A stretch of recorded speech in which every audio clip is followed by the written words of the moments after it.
Guys, so ito yung ating spring onion.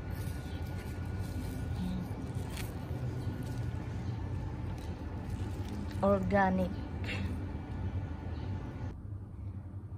Hello guys, for today's vlog, ayan, gagawa po tayong masarap at masustansyang merienda. Ito po ang sangkap na gagamitin natin: potato, carrots, eggs, spring onion, and cheese. Bali, gagawa tayo ng crunchy egg cheesy potatoes. O, diba guys? Kakaiba yan sa pandinig nyo. Kaya abangan nyo po yan at gagawa po tayong yummy merienda. Next, gawin po natin, steam muna natin ng ating potatoes. Habang nag-steam tayo ng potatoes, ganito po yung gagawin natin. Ihanda natin yung itlog, yung ating carrots, at saka yung ating spring onion. Hiniwa ko po na maliliit at pinong-pino. At ito na nga po yung ating itlog. Binalot po natin sa cheese. Ganyan po. Ayan. So, wait nyo lang po at hindi pa luto ang ating potatoes.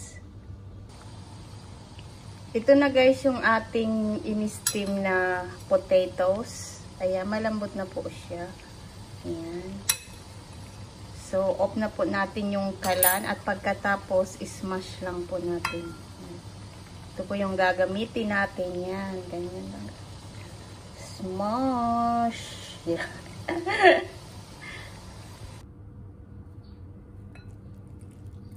Smash lang po natin ng ganyan.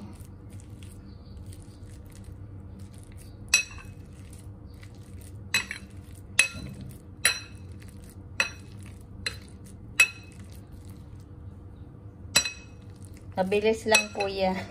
Yan.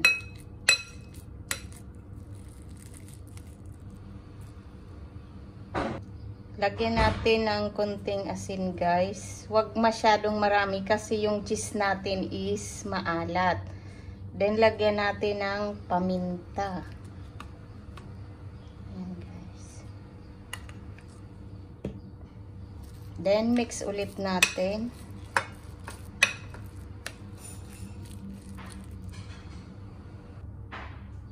Lagay na natin yung ating spring onion and carrots. Depende po sa inyo kung gusto nyong lagyan. Pwede namang potatoes lang. Gusto ko po kasi mayroon siyang carrots at saka spring onion para masarap, malasa. Ayan. Next, lagyan natin ng corn flour. Ayan, corn flour.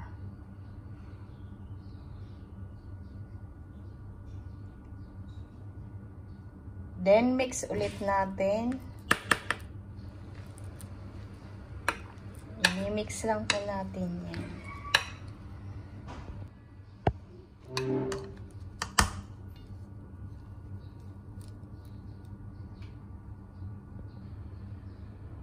Ito na po yung ating potatoes.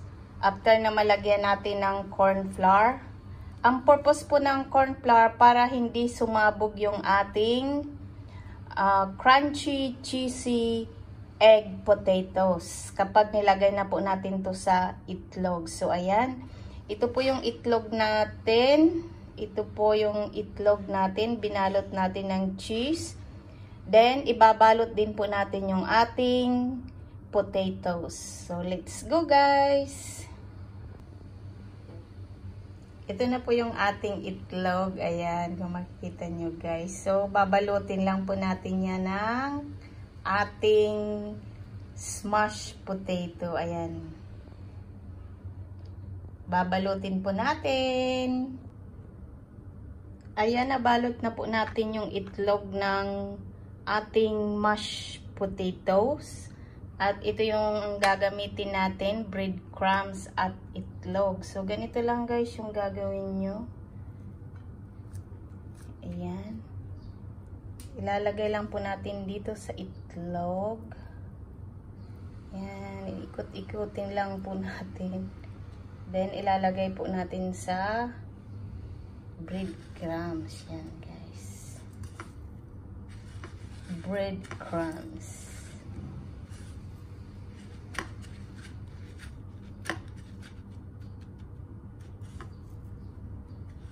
Ganon din po yung gagawin natin dito sa isa.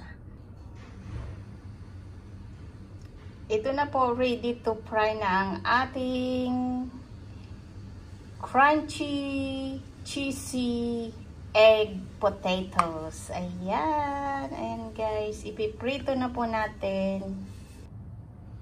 Mainit na po ang ating mantika, so ilalagay na natin ang ating crunchy, cheesy egg potato. Ayan.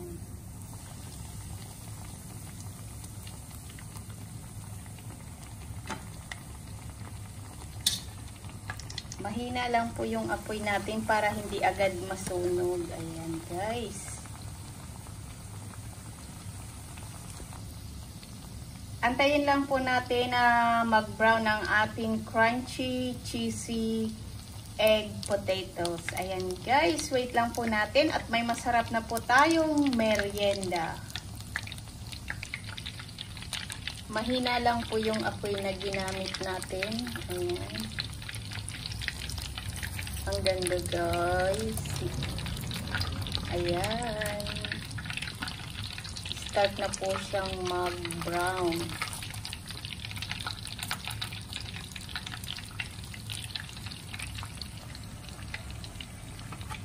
Napakaganda po ng ating crunchy, cheesy egg potatoes. Ayan guys, oh. Wow. Very crunchy. Mahina lang po yung apoy para maganda po yung pagkakaprito ninyo. Hindi po yung sunog. Pero evenly po brown siya. Ayan. Ayan. Di pa man natin nahango guys. Ayan. Crunchy na siya. Hanguin na po natin at off na po natin ang apoy. Ito na po yung ating yummy, crunchy, cheesy egg potatoes. So, ayan guys. Wow. Wow. Yummy. So, anong gagawin natin guys? Kakain na po tayo at ipapakita ko na po sa inyo ang ating super yummy, super cheesy na egg potatoes. Jung, jung, jung. Ayun. Wow. Super, super cheesy guys. Ayan. So, makikita nyo guys. Ayan. Wow. Sarap niyan. Kakain na po tayo. Let's eat guys. Wow, yummy.